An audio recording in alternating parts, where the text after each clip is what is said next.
Hi guys, my name is Mary and this is my testimony. So when I was 10 years old, someone spoke a prophetic word over my life. They told me God is going to send you a friend, not just any friend, but someone who will walk a similar walk as you. And I remember I got really emotional. And what's interesting is I didn't even understand why at that time because I actually did have friends. But for some reason, something in me just responded. It was like my mind couldn't explain it, but my spirit recognized something. And even before that, God had already been revealing himself to me. When I was around 8, I broke my arm and had to get surgery. I remember lying there. I was very small, scared, and in pain. My mom was in the room crying. And then something happened that I still can't fully explain. This figure entered the room, and he came up to me and he touched my arm and he said, "You are healed." And right after that, I got up quickly and the pain in my arm went away instantly. I remember running to my mom and I was asking her, "Mom, why are you crying?" And she said, "Because you're hurt." And I told her, "You don't need to cry. God said he's going to heal me." So even as a child, I didn't fully understand it, but I had already encountered him. So I grew up in a single parent home. My parents divorced, my mom found Jesus, and that's where my journey started. We started going to church and I was drawn to God. I would pray and talk to him like he was right there. I believed in him. And if I'm being honest, although I believed in him, I didn't really know him. And as I got older, life just got heavier. My mom was working a lot and my siblings and I were often left with babysitters. And that's where abuse entered. Verbal, physical, and sexual. As kids, we did not know how to process it.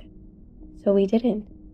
Me and my siblings would joke and laugh, trying to make light of what was happening. Like, if we laughed about it, maybe it wouldn't feel as heavy.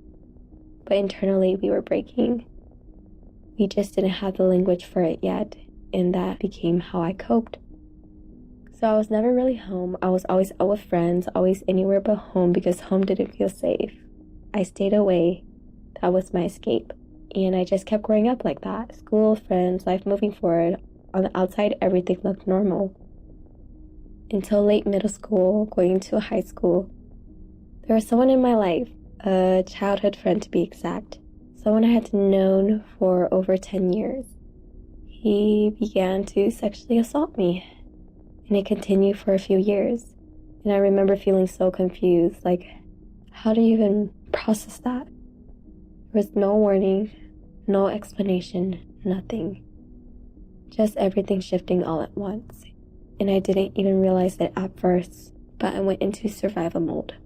I was already never home because home didn't feel safe, and not even outside didn't feel safe either. And eventually it felt like I didn't have anywhere left to run. No home, nowhere outside, no safe place.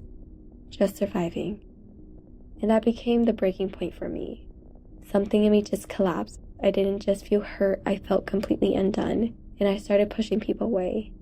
I told many of my friends, I don't want to be friends with you anymore. With no explanation, there was just distance. Because if someone I trusted could hurt me like that, then no one felt safe anymore. And I remember how I started to carry myself after that. I couldn't look at people in the eye, my head was always down. I was just walking everywhere, looking at my feet, dragging them across the ground. As I take step by step, trying to get through the day without being seen, just wanting to completely disappear. I just felt alone, completely alone. In my culture, these things are very hush-hush, so I said nothing, and I carried everything. Until one night, I couldn't carry it anymore. I went to my room, closed the door, and I broke. Just everything coming out at once. But I wasn't used to that. I usually just laughed everything off.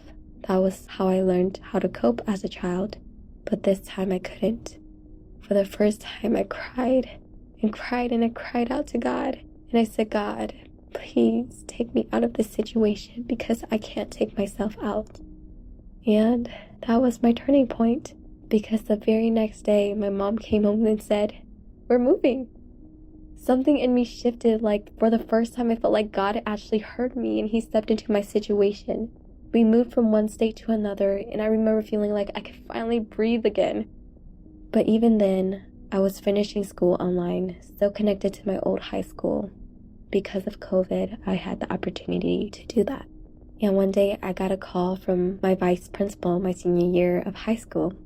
And he said, "Mary, did you know you are valedictorian?" I was completely shocked. And then he proceeds to ask me if I wanted to give the speech. And I said, no, not because I didn't want to, but little did I realize that I was still afraid of going back to the place where it hurt, afraid of seeing those people again, afraid of revisiting those emotions. And that's when it hit me. I left the situation, but I hadn't let God heal it yet. And that's where God started doing something deeper in me, not just removing me from it, but restoring me in it. In my time of prayer, after getting off the phone call with the vice principal, I felt God gently calling me back. He said, "Stop running, face it, and let me heal you." So I went back. I graduated. I saw those people who hurt me there, and I expected to feel small again, but I didn't. Something had changed. I realized in that moment, what happened to me does not define me because God was rewriting my story. And slowly I started healing through Him. I started forgiving not because it was easy, but because I couldn't carry it anymore. But healing was an instant. It was a process. And even in that process, I struggled a lot. I still had a very hard time forming any type of relationship. I still found it hard to trust people, and honestly, it seemed so simple for others to do, but I couldn't even look at people in the eye. Even when I wanted to, something in me would just shut down. It was like I was still learning how to exist in safe spaces again. And during those moments of trial and error, God consistently reminded me of something He told me years ago. "I'm going to send you a friend." Years went by and nothing. 1 year and 2 years and over 8 years, still nothing. Now I'm 18, sitting at a Christian conference, and I receive an envelope from a stranger. I open it up, and it had one word in it: friend. And I broke, because I knew God was saying, I didn't forget what I told you. Even in all the silence, He was still speaking. And then at 20, my sister kept encouraging me to try to make friends. She had visited many young adult groups, and she came back saying, "Hey, I met this girl. I think you'll really like her. She's really cool. She has these tattoos." And I was like, "Oh, okay." But I wasn't rushing into anything.